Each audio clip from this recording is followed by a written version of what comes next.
ಮಡಿಕೇರಿ ದಸರಾ ಉತ್ಸವದ ಹಿನ್ನೆಲೆಯಲ್ಲಿ ಶುಕ್ರವಾರ ನಡೆದ ಮಹತ್ವದ ಸಭೆಯೊಂದರಲ್ಲಿ ಪೊಲೀಸ್ ಇಲಾಖೆಯ ನಿಬಂಧನೆಗಳ ಬಗ್ಗೆ ದಶಮಂಟಪ ಸಮಿತಿ ಆಕ್ಷೇಪ ವ್ಯಕ್ತಪಡಿಸಿದೆ.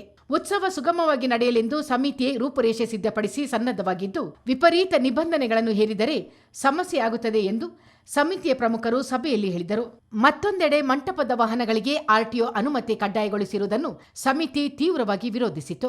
ಆರಂಭದಲ್ಲಿ ಜಿಲ್ಲಾಧಿಕಾರಿ ವೆಂಕಟರಾಜ್ ಸಭೆಯ ಉದ್ದೇಶವನ್ನು ಮನದಟ್ಟು ಮಾಡಿದರು. ಭದ್ರತೆ ಮತ್ತು ಸುರಕ್ಷತೆ ಹಿನ್ನೆಲೆಯಲ್ಲಿ ಹೆಚ್ಚು ಜನಸಂದಣಿ ಸೇರುವ ಕಡೆ ಸರ್ಕಾರ ಮಾರ್ಗಸೂಚಿ ಹೊರಡಿಸಿದೆ ಎಂದರು. ಈ ವೇಳೆ ಮಾತನಾಡಿದ ಶಾಸಕ ಡಾ ಮಂತರ್ಗೌಡ, ದಸರೆಗೆ ಲಕ್ಷಾಂತರ ಜನ ಬರುವ ನಿರೀಕ್ಷೆ ಇದ್ದು ಹೆಚ್ಚಿನ ಪೊಲೀಸ್ ಸಿಬ್ಬಂದಿಗಳನ್ನು ನಿಯೋಜಿಸುವಂತೆ ಸೂಚಿಸಿದರು. ದುಸ್ಥಿತಿಯಲ್ಲಿರುವ ರಸ್ತೆಗಳನ್ನು ಗುರುತಿಸಿ ಗುಂಡಿ ಮುಚ್ಚುವಂತೆ ಸೂಚಿಸಿದ ಡಾ ಮಂತರ್ಗೌಡ, ಅಪಾಯಕಾರಿ ಮರದ ರೆಂಬೆಗಳು, ವಿದ್ಯುತ್ ವೈರ್ಗಳನ್ನು ತೆರವು ಮಾಡುವಂತೆ ನಿರ್ದೇಶನ ನೀಡಿದರು. ಸದಸ್ಯರೊಬ್ಬರ ಅಭಿಪ್ರಾಯದಂತೆ ರಸ್ತೆಗಳ ತಾತ್ಕಾಲಿಕ ಗುಂಡಿ ಮುಚ್ಚುವ ಪ್ರಾಯೋಗಿಕವಾಗಿ ಕೋಲ್ಡ್ ಟಾರ್ ತಂತ್ರಜ್ಞಾನದ ಪರೀಕ್ಷೆ ನಡೆಸುವಂತೆ ಶಾಸಕರು ಸೂಚಿಸಿದರು. ಸರ್ಕಾರ ಎಷ್ಟು ಅನುದಾನ ನೀಡುತ್ತದೆ ಎಂಬ ಬಗ್ಗೆ ಖಾತರಿ ಇಲ್ಲ. ಈ ಹಿನ್ನೆಲೆಯಲ್ಲಿ ಖರ್ಚು ವೆಚ್ಚಗಳು ಮಿತಿ ಇರಲಿ ಎಂದು ಶಾಸಕ ಡಾ ಮಂತರ್ಗೌಡ ಕಿವಿ ಮಾತು ಹೇಳಿದರು. ಜಿಲ್ಲಾಡಳಿತ ಅಡ್ಮಿನಿಸ್ಟ್ರೇಟರ್ ಆಗಿರೋದ್ರಿಂದ ಕಳಸಲಿನೂ ಉತ್ತಮವಾಗಿ ನಡೆದುಕೊಂಡು ಬಂದಿದೆ. ಈ ಸಲಿನೂ ಅದಕ್ಕಿಂತ ಹೆಚ್ಚಿನ ಸಲ ಅಂದರೆ ವಿಜೃಂಭಣೆಯಲ್ಲಿ ನಾವು ತಯಾರಿ ಮಾಡ್ತಾ ಇದ್ದೀವಿ. ಜಾಸ್ತಿ ದುಡ್ಡು ಖರ್ಚು ಮಾಡಿದ್ರೆ ಚೆನ್ನಾಗಾಗತ್ತೆ ಅಂತ ಒಂದು ರೀತಿಲಿ ಒಂದು ಮನೋಭಾವನೆ. ಮಾತ್ರ ನೀವು ಹೇಳ್ದಂಗೆ ಅರ್ಥಪೂರ್ಣವಾಗಿ ಖರ್ಚು ಮಾಡಿದ್ರೂ ಅಷ್ಟೇ ಚೆನ್ನಾಗಿ ಮಾಡ್ಬೋದು, ಇಲ್ಲ ಅದಕ್ಕಿಂತ ಚೆನ್ನಾಗಾಗ್ಬೋದು ಅಂತ ನನ್ನ ವೈಯಕ್ತಿಕವಾಗಿ ಅಭಿಪ್ರಾಯ. ಕಳಸಲಿ 2023ನೇ ಇಸ್ವಿಲಿ 95 ಲಕ್ಷದಲ್ಲಿ ಚೆನ್ನಾಗಿ ಮಾಡ್ದು. 24ನೇ ಇಸ್ವಿಲಿ 150 ಲಕ್ಷ ಬಂತು, ಅದರಲ್ಲೂ ಚೆನ್ನಾಗಿ ಮಾಡ್ದು. ಸರ್ಕಾರದಲ್ಲಿ ಹೆಚ್ಚಿನ ಸಂಖ್ಯೆಯಲ್ಲಿ ನಾವು ಮೊನ್ನೆ ಮುಖ್ಯಮಂತ್ರಿಯವ್ರನ್ನೂ ಭೇಟಿ ಮಾಡಿದೋ, ಉಸ್ತುವಾರಿ ಸಚಿವರನ್ನು ಹಾಗೆ ಕನ್ನಡ ಸಂಸ್ಕೃತಿ ಇಲಾಖೆ ಸಚಿವರನ್ನು ಭೇಟಿ ಮಾಡಿದೋ, ಕೊಡ್ಸೋಣ ಅಂತ ಅಂದಿದ್ದಾರೆ.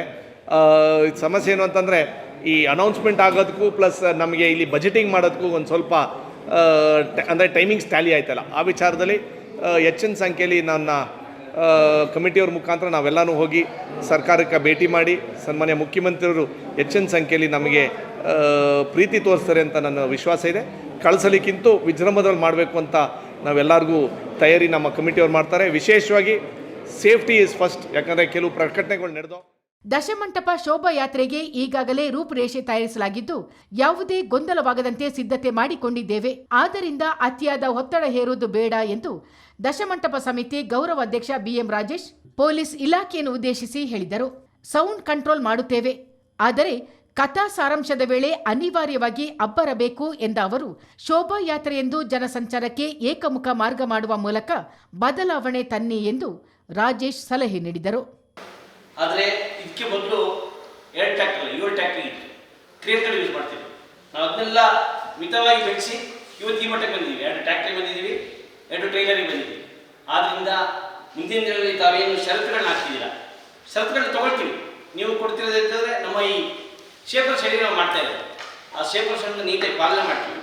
ಆದರೆ ಅತಿಯಾದ ಒತ್ತಡ ಹಾಕಿದರೆ ಏನಂತಂದರೆ ತೊಂದರೆ ಆಗ್ತದೆ ಸರ್. ಅದಕ್ಕೋಸ್ಕರ ಏನಂತಂದರೆ ಬರೀ 8 ಗಂಟೆ ಕಾರ್ಯಕ್ರಮ, ರಾತ್ರಿ ಹೊತ್ತಿಗೆ 8 ಗಂಟೆ ಕಾರ್ಯಕ್ರಮ ಮಾತ್ರ. ಆ 8 ಗಂಟೆ ಕಾರ್ಯಕ್ರಮ ಉತ್ತಮವಾಗಿ ನಡೀಬೇಕು, ಅದರಲ್ಲಿ ಘರ್ಷಣೆ ಬರಬಾರದು.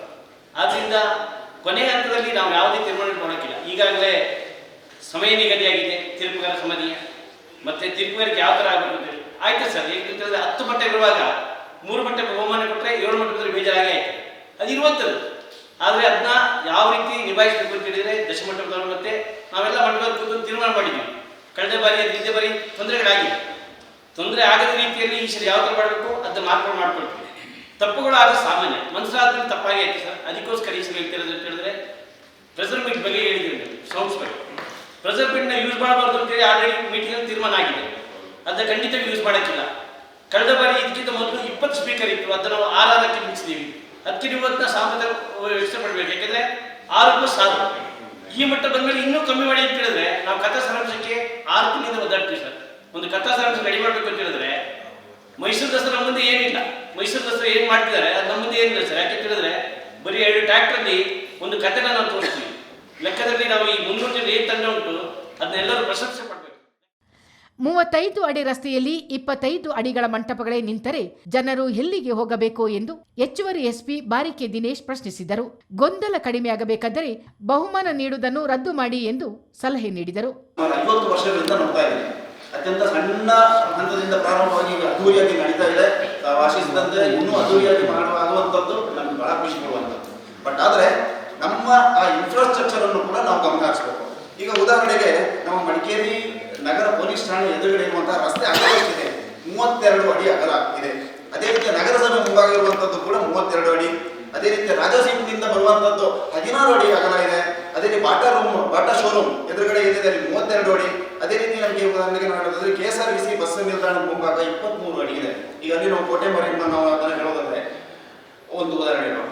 ಇತ್ತೀಚಿನ ದಿನಗಳಲ್ಲಿ ನಾವು ನೋಡ್ತಾ ಇದ್ದ ಹಾಗೆ ಇದರ ಅಗಲ ತುಂಬಾ ಜಾಸ್ತಿ ಆಗ್ತಾ ಇದೆ. ಈಗ ಇರುವಂತಹ ನಮ್ಮ ಪೊಲೀಸ್ ಸ್ಟೇಷನ್ ಎದುರುಗಡೆ 32 ಅಡಿ ಇದೆ. ಇವರು 20-25 ಮಾಡಿದ್ರೆ ಅದರಲ್ಲಿ 2 ಎರಡು ಕಡೆ ಜನ ಓಡಾಡುವಂತ ಇರ್ತಾರೆ. ಜನ ಎಲ್ಲಿ ಹೋಗ್ಬೇಕು? ಸೊ ಆ ಜನರ ಒಂದು ಮನಸ್ಸಿನ ಒಂದು ಭಾವನೆಗಳನ್ನು ಕೂಡ ಆಲೋಚನೆ ಮಾಡಬೇಕು. ಹೆಂಗಸರು ಇರ್ತಾರೆ, ಅದ್ರ ಜೊತೆಗೆ ಈಗ ಹೇಳಿದ್ರೆ ಇವರು ರಿಂಗ್ ರೌಂಡ್ ಮಾಡ್ತಾರೆ, ನಮ್ಮ ಪೊಲೀಸರನ್ನು ನಾವು ಕೊಡಬೇಕು ಅಂತ ಹೇಳಿ ಆಯ್ತು. ಅಂದ್ರೆ ಬಹುಶಃ ಇದರಲ್ಲಿ ಏನಿದೆ ಸಾಫ್ಟ್ ಮ್ಯಾಟರ್ಸ್ ಮೆಟೀರಿಯಲ್ಸ್ ಕೂಡ ಇರುತ್ತೆ. ಅವರು ಡಿಸ್ಪ್ಲೇ ಮಾಡುವಾಗ ಫುಲ್ ಅಗಲ ಮಾಡ್ತಾರೆ. ಈಗ 32ಕ್ಕಿಂತಲೂ ಜಾಸ್ತಿ ಬರುವಂತಹ ಸಾಧ್ಯತೆಗಳು ಕೂಡ ಇರುತ್ತೆ. ಸೊ ಅಲ್ಲಿ ಜನರ ಒಂದು ಕೋರಿಕೆ ಮೇರೆಗೆ ನನ್ನೊಂದು ವಿನಂತಿ ಸರ್, ಸೊ ಈ ಜಡ್ಜ್ಮೆಂಟ್ ಅಂತನ್ನುವಂತಹ ಒಂದು ಈ ಸಿಸ್ಟಮ್ ಅನ್ನ ದಯವಿಟ್ಟು ಅದನ್ನ ಬಿಟ್ಬೇಡಿ ಸರ್. ಸೊ ಎಲ್ಲರೂ ಒಳ್ಳೆ ರೀತಿಯಲ್ಲಿ ಮಾಡಲಿ, ಎಲ್ರಿಗೂ ಈಕ್ವಲ್ ಪ್ರೈಸಸ್ ಕೊಡ್ಲಿ. ಯಾವ ರೀತಿಯ ಸಮಸ್ಯೆ ಬಹುದೇ ಇಲ್ಲ. ಆರ್ಟಿಒ ಪರ್ಮಿಷನ್ ಬೇಕೆಂಬುದು ಸರಿಯಲ್ಲ ಎಂದು ಸಮಿತಿ ಸದಸ್ಯ ಧನಂಜಯ್ ಹೇಳಿದರು. ಸಂಚಾರಿ ನಿಯಮ ಮೀರುವ ವಾಹನಗಳ ಬಗ್ಗೆ ಕ್ರಮ ಕೈಗೊಳ್ಳದೆ ಉತ್ಸವದಲ್ಲಿ ನಿರ್ಬಂಧ ಹೇರುವುದು ಸರಿಯಲ್ಲ ಎಂದರು. ದಿನ ವಾಹನಗಳಲ್ಲಿ ಓಡಾಡ್ತದೆ. ಆರ್ಟಿಒದವರು ಎಷ್ಟು ವಾಹನಗಳನ್ನ ಹಿಡಿದಿದ್ದಾರೆ ಹೇಳಿ? ಅದು ಕೂಡ ಆಕ್ಸಿಡೆಂಟ್ ಆಗೋದಿಲ್ವಾ? ಈಗ ಓವರ್ಲೋಡ್ ಗೂಡ್ಸ್ ವೆಹಿಕಲ್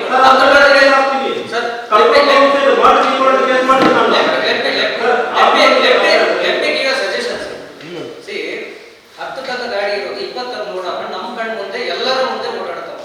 ಅದು ಕಾನೂನಿಗೆ ವಿರುದ್ಧವಾಗಿ ನಡೀತಿರುವಂಥದ್ದು ಪ್ರತಿನಿತ್ಯ ಪ್ರತಿ ಊರಿನಲ್ಲೂ.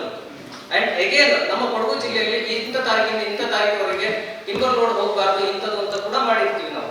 ಅದಿನ್ನೂ ಮುಗ್ದಿಲ್ಲ ಅನ್ಕೊಳ್ತೀನಿ. ಈ ತಿಂಗಳು ಲಾಸ್ಟ್ ವರ್ಕ್ ಇದೆ. ಇವತ್ತು ಕೂಡ ಈಗಲೂ ಕೂಡ ವಾಹನ ಹೋಗಿದೆ. ಮೊನ್ನೆ ಕೂಡ ಯಾವುದೋ ಒಂದು ಗ್ರೂಪ್ ಅಲ್ಲಿ ನಾವು ವಿಡಿಯೋ ಮಾಡಿದ್ವಿ. ಅದೇ ರೀತಿಯಲ್ಲಿ ನಾವು ನಿಮಗೆ ಇಷ್ಟು ಉತ್ತಮವಾಗಿ ಭರವಸೆ ಕೊಡ್ತಾ ಇದ್ವಿ. ಇಷ್ಟು ವರ್ಷದಿಂದ ನಾವು ದಸರಾ ಮಾಡ್ಕೊಂಡು ಬರ್ತಾ ಇದ್ವಿ. ಈ ರೀತಿ ಆದಂಥದ್ದು ಕಳೆದ 1 ವರ್ಷದಲ್ಲಿ ಆದಂತ ಒಂದು ಘಟನೆಯನ್ನು ಇಟ್ಕೊಂಡು ನಾವೆಲ್ಲವೂ ಊಹಿಸ್ಲಿಕ್ಕೆ ಆಗುದಿಲ್ಲ. ಹೀಗೆ ಆಗ್ತದೆ, ಹಾಗೆ ಆಗ್ತದೆ ಅಂತ ಅಲ್ಲಿ ಕೂಡ ಕ್ಲಾರಿಫಿಕೇಶನ್ ಕೊಟ್ಟಿದ್ದೀವಿ. ಆ ರಸ್ತೆ ಸರಿಯಾಗಿ ನಗರಸಭೆ ವತಿಯಿಂದ ಆ ಸಮಯಕ್ಕೆ ಅವರು ಸರಿಯಾಗಿ ಅದನ್ನ ಪ್ಯಾಚ್ ಮಾಡ್ಲಿಕ್ಕೆ ಆಗದಿದ್ದ ಒಂದು ಕಾರಣ. ಎರಡನೇದು ಆಜುಬಾಜು ಇದ್ದಂತ ಅಂಗಡಿಗಳು ಈ ತರದ ಕೆಲವೊಂದು ಘಟನೆಗಳಿಂದ ಆ ಟ್ಯಾಬ್ಲೋ ಇದಾಗಿದೆ ಅನ್ನುವಂಥದ್ದು ಒಂದು ವಿಚಾರ ಇದೆ. ಆಯ್ತು, ನೀವು ಹೇಳಿದಾಗ ಒಪ್ಕೊಳ್ಳೋಣ, ನಮ್ಮ ಟ್ಯಾಬ್ಲೋದಲ್ಲಿ ಒಂದು ಮಿಸ್ಟೇಕ್ ಇತ್ತು ಅಂತ. Yes, we agree, little bit of mistake has happen from our side also.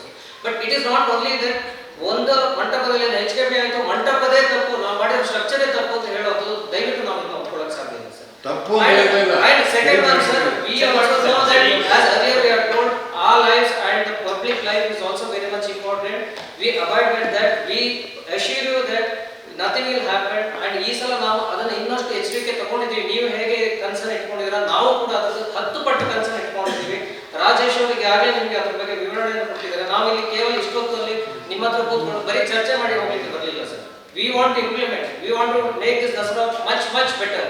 ನಾವು ಅದನ್ನ ಅನ್ಕೊಳ್ತಾ ಇದ್ದೀವಿ. ನೀವು ಏನ್ ಹೇಳ್ತಾ ಇದ್ದೀರಿ, ಸಿ ಸೌಂಡ್ ಸಿಸ್ಟಮ್ ಏನು started with we are together with you. We didn't say utter a word because ಅದು ಹರಾಸ್ ಆಗ್ತಾ ಉಂಟು, ಎಲ್ಲರಿಗೂ ತೊಂದರೆ ಆಗ್ತದೆ. ಅದೇ ರೀತಿ ಇದನ್ನ ನೀವು ಹೇಳ್ತಿದ್ದೀರಿ. ಬಟ್ ಇದಕ್ಕೆ ನೀವು ನಿರ್ಬಂಧನೆಗಳಿಂದಾಗಿ ಉತ್ಸವದ ವೈಭವಕ್ಕೆ ಧಕ್ಕೆ ಆಗುತ್ತದೆ ಎಂದು ಮಹೇಶ್ ಜೈನಿ ಹೇಳಿದರು. ಈ ವೇಳೆ ಎಸ್ಪಿ ಮಾತನಾಡಿ, ಸಾರ್ವಜನಿಕರ ಪ್ರಶ್ನೆಗಳಿಗೆ ಪೊಲೀಸ್ ಇಲಾಖೆ ಹೊಣೆಯಾಗಿದ್ದು, ನಾಳೆ ಹೆಚ್ಚು ಕಡಿಮೆಯಾದರೆ ನಾವೇ ಹೊಣೆ ಹೊರಬೇಕಾಗುತ್ತದೆ ಎಂದರು. ಇದೇ ವೇಳೆ ಕಳೆದ ದಸರೆಯ ಲೆಕ್ಕಾಚಾರ ನೀಡದಿರುವ ಬಗ್ಗೆ ಗಮನ ಸೆಳೆದ ಪತ್ರಕರ್ತೆ ಸವಿತಾ ರೈ ಎದ್ದಿರುವ ಗೊಂದಲಗಳ ಬಗ್ಗೆ ಗಮನ ಸೆಳೆದರು. ಏನು ಕಳೆದ ಬಾರಿ ಇದೇ ರೀತಿ ಕಳೆದ ಸಭೆಯಲ್ಲಿ ಜಿಲ್ಲಾಧಿಕಾರಿಗಳು ಬಹಳಷ್ಟು ಮಾಹಿತಿಗಳನ್ನು ನೀಡಿದ್ರು. ಪರ್ಮನೆಂಟ್ ಆಗಿ ನಾವು ಏನು ಮಾಡಬಹುದು ಅಂತ ಹೇಳೋದನ್ನ ಅವ್ರು ಕಳೆದ ಬಾರಿ ಹೇಳಿದ್ರು. ಆದರೆ ಅದು ಯಾವುದು ಕೂಡ ಆಗಲಿಲ್ಲ. ಏನು ಮಾಡ್ಬೋದು ಅಂತ ಹೇಳೋದನ್ನ ಯಾಕೆ ಅವ್ರು ನಿಲ್ಲಿಸಿದ್ರು ಅಂತೇಳಿ ನನಗೆ ಗೊತ್ತಿಲ್ಲ. ಇನ್ನೊಂದು ಏನು ಅಂತ ಹೇಳಿದರೆ, ಸಭೆ ಕಳೆದ ಬಾರಿ ದಸರಾ ಸಭೆಯಲ್ಲಿ ಬಹಳ ದೊಡ್ಡದಾದ ಪ್ರಶ್ನೆಗಳು ಬಂತು. ಲೆಕ್ಕಾಚಾರಗಳು ಯಾವುದು ಕೂಡ ಸಮರ್ಪಕವಾಗಿ ಇಲ್ಲ ಅಂತ. ಆಗ ಇದೇ ಅರುಣ್ ಶೆಟ್ಟಿ ಅವರು ಎದ್ದು ನಿಂತು ಹೇಳಿದರು, ನಾನು ರಬ್ಬರ್ ಸ್ಟ್ಯಾಂಪ್, ಹಾಗಾಗಿ ನನ್ನ ಹತ್ರ ಯಾವುದೂ ಲೆಕ್ಕಾಚಾರಗಳಿಲ್ಲ. DC ಏನು ಹೇಳಿದ್ರು ಅದೇ ಅಣತಿಯಂತೆ ನಾನು ಕೆಲಸ ಮಾಡಿದ್ದೇನೆ, DCಯ ಸೇವಕನಾಗಿ ನಾನು ಕೆಲಸ ಮಾಡಿದ್ದೇನೆ, ನನಗೆ ಯಾವುದೇ ಲೆಕ್ಕಾಚಾರಗಳು ಇರಲಿಲ್ಲ. ಇದು ಸಾರ್ವಜನಿಕರಿಗೆ ಒಂದು ತಪ್ಪು ಅಭಿಪ್ರಾಯ ಹೋಗುತ್ತೆ. ಅದರ ಜೊತೆಗೆ ದೊಡ್ಡದಾಗಿ ಸಾಂಸ್ಕೃತಿಕ ಸಮಿತಿಯವರು ದೊಡ್ಡದಾಗಿ ಡಿಸ್ಪ್ಲೇಯನ್ನು ಮಾಡಿ ಅಲ್ಲಿ ಅನೇಕ ಆ್ಯಡ್ಗಳನ್ನು ಹಾಕಿದ್ರು. ತುಂಬ ಜಾಹೀರಾತುಗಳು ಅದರಲ್ಲಿ ಬಂತು. ಯಾರು ಎಷ್ಟು ಜಾಹೀರಾತುಗಳನ್ನು ಕೊಟ್ಟರು, ಏನೇನು ಆಯಿತು, ಖರ್ಚು ವೆಚ್ಚಗಳು ಸಭೆಯಲ್ಲಿ ಮಂಡನೆ ಆಗಲಿಲ್ಲ. ಇನ್ನೊಂದು, DC ಅವರು ಗೋಲ್ಡ್ ಕಾರ್ಡ್ ಹೇಳಿದರು, ಸಿಲ್ವರ್ ಕಾರ್ಡ್ ಹೇಳಿದರು, ಅದು ಯಾರ್ಯಾರು ಕೊಟ್ಟರು, ಏನೇನು ಕೊಟ್ಟರು ಅದು ಕೂಡ ಮಾಹಿತಿಗಳು ಬರಲಿಲ್ಲ. ಟೋಟಲ್ ಆಗಿ ಎಷ್ಟು ಸರ್ಕಾರದಿಂದ ಹಣ ಬಿಡುಗಡೆಯಾಗಿದೆ, ಸಾರ್ವಜನಿಕರಿಂದ ಎಷ್ಟು ವಂತಿಗೆ ಆಗಿದೆ, ಅದು ಎಷ್ಟು ಸಾರ್ವಜನಿಕರಿಗೆ ಉಪಯೋಗ ಆಗಿದೆ, ಅಥವಾ ನೆಕ್ಸ್ಟ್ ಏನು ಮಾಡ್ಬೋದು. ಒಂದು ಕಾರ್ಯಕ್ರಮವನ್ನು ಮಾಡಬೇಕಾದ್ರೆ ಒಂದು ಬಡ್ಜೆಟ್ ಮಾಡುವಾಗ ಮುಂದಿನ ಸಾಲಿಗೆ ನಾವು ಇಂಥದ್ದು ಮಾಡಿದ್ದು ಅಂತ ಹೇಳೋದನ್ನು ತೋರಿಸ್ಕೊಡ್ಬೇಕಾಗತ್ತೆ. ಇದು ಯಾವುದೂ ಇಲ್ಲ, ಯಾವುದೇ ಲೆಕ್ಕಾಚಾರಗಳು ನಮ್ಮಲ್ಲಿ ಇಲ್ಲಿವರೆಗೆ ನಮ್ಮಲ್ಲಿವರೆಗೆ ಇವತ್ತಿನವರೆಗೆ ಲೆಕ್ಕಾಚಾರಗಳು ಬಂದಿಲ್ಲ. ದಸರಾ ಸಮಿತಿಯವರು ಲೆಕ್ಕಾಚಾರ ಮಂಡನೆ ಮಾಡಿದಾಗ ಯಾರು ಕೂಡ ಅವರ ಲೆಕ್ಕಾಚಾರನ ಒಪ್ಪಲಿಲ್ಲ. ಇವ್ರು ಯಾಕೆ ಸಭೆಯಲ್ಲಿ ಈ ವಿಚಾರವನ್ನು ಪ್ರಸ್ತಾಪ ಮಾಡಿಲ್ಲ ಅಂತ ಹೇಳೋದು ನನ್ನ ಯಕ್ಷ ಪ್ರಶ್ನೆ. ಇದು ಸಾರ್ವಜನಿಕರ ಪ್ರಶ್ನೆಗಳು. ಸಾರ್ವಜನಿಕರಿಗೆ ನಾವು ಮುಕ್ತವಾಗಿ ಅಭಿಪ್ರಾಯವನ್ನು ತಿಳಿಸಿದ್ರೆ ಮಾತ್ರ ಅವರಿಗೆ ಆಗೋದು. ನೀವು ಪದೇ ಪದೇ ಹೇಳ್ತೀರಾ ನೀವು ಸಾರ್ವಜನಿಕರಿಗೆ ತಿಳಿಸ್ಬೇಕು ಅಂತ. ನಾವು ಸಾರ್ವಜನಿಕರಿಗೆ ತಿಳಿಸ್ಬೇಕು ಅಂತ ಹೇಳಿದ್ರೆ ಕರೆಕ್ಟಾಗಿ ಈ ವ್ಯವಹಾರಗಳೆಲ್ಲ ಏನು ಇದು ಆರಂಭದಿಂದ ಏನೇನು ಕನೆಕ್ಷನ್ ಆಗುತ್ತೆ, ಎಲ್ಲ ರೀತಿ ಕನೆಕ್ಷನ್ಗಳಾಗುತ್ತೆ. ಅದು ಯಾಕೆ ಸಭೆಗೆ ಬರಲ್ಲ? ನಮಗೊಂದು ರೀತಿ ಗೊಂದಲಗಳು, ಇನ್ನೊಬ್ಬರಿಗೆ ಮಾಹಿತಿ ಕೊಡುವಲ್ಲಿ ಎಲ್ಲೋ ನಾನು ಎಡಗುತ್ತಾ ಇದ್ದೇನೆ ಅಥವಾ ನಮಗೆಲ್ಲೋ ಒಂದು ರೀತಿ ಕಿರಿಕಿರಿ ಆಗ್ತದೆ ಅಂತ ಅನಿಸ್ತಾ ಇದೆ. ಇದಕ್ಕೆ ಉತ್ತರಿಸಿದ ಜಿಲ್ಲಾಧಿಕಾರಿ, ಸಾರ್ವಜನಿಕರಿಂದ ಯಾವುದೇ ದೇಣಿಗೆ ಸಂಗ್ರಹಿಸಿಲ್ಲ, ಗೋಲ್ಡ್ ಮತ್ತು ಸಿಲ್ವರ್ ಕಾರ್ಡ್ ಹೆಸರಿನಲ್ಲಿ ಯಾರೊಬ್ಬರು ಪ್ರಾಯೋಜಕತ್ವ ನೀಡಿಲ್ಲ ಎಂದರು. ಈಗಾಗಲೇ ಸರ್ಕಾರಿ ಅನುದಾನದ ಖರ್ಚು ವೆಚ್ಚಗಳ ಬಗ್ಗೆ ಲೆಕ್ಕ ಪರಿಶೋಧನೆಯ ಬಳಿಕ ವರದಿ ನೀಡಲಾಗಿದೆ ಎಂದು ಜಿಲ್ಲಾಧಿಕಾರಿ ಹೇಳಿದರು. ಅದರ ಬಿಟ್ಟು ನನ್ನ ಅಧ್ಯಕ್ಷತೆಯಲ್ಲಿ ನಡೀತಾ ಇದೆ ದಸರಾ ಅಲ್ಲಿ ನೀವು ಕೂಡ ನೋಡಿದ್ದೀರ ಲಾಸ್ಟ್ ಗೋಲ್ಡ್ ಅದು ಎಲ್ಲ ಪ್ಲಾಟಿನಮ್ ಕೂಡ ಸ್ಪಾನ್ಸರ್ಶಿಪ್ ಕೇಳಿದ್ದೆ, ಯಾರು ಬರಲಿಲ್ಲ. ಝೀರೋ ಬಂದಿದ್ರು. ಮತ್ತೆ ಸಾರ್ವಜನಿಕರಿಂದ ಕೂಡ ಯಾವ ಕಾರಣಕ್ಕೆ ಡೊನೇಷನ್ ಕೂಡ ನಾವು ಯಾವುದು ತಗೊಂಡಿರಲಿಲ್ಲ. ಝೀರೋ ಅಂದ್ರೆ ZER 0. ಸಭೆಯಲ್ಲಿ ದಸರಾ ಸಮಿತಿ ಅಧ್ಯಕ್ಷರು ಆಗಿರುವ ನಗರಸಭಾ ಅಧ್ಯಕ್ಷೆ ಕಲಾವತಿ ಮತ್ತು ಕಾರ್ಯಾಧ್ಯಕ್ಷ BK ಅರುಣ್ ಕುಮಾರ್ ಹಾಜರಿದ್ದರು. ದಶಮಂಟಪ ಸಮಿತಿ ಪ್ರಮುಖರು ಹಾಗೂ ವಿವಿಧ ದೇವಾಲಯಗಳ ಪ್ರಮುಖರು ಸಭೆಯಲ್ಲಿ ಉಪಸ್ಥಿತರಿದ್ದರು.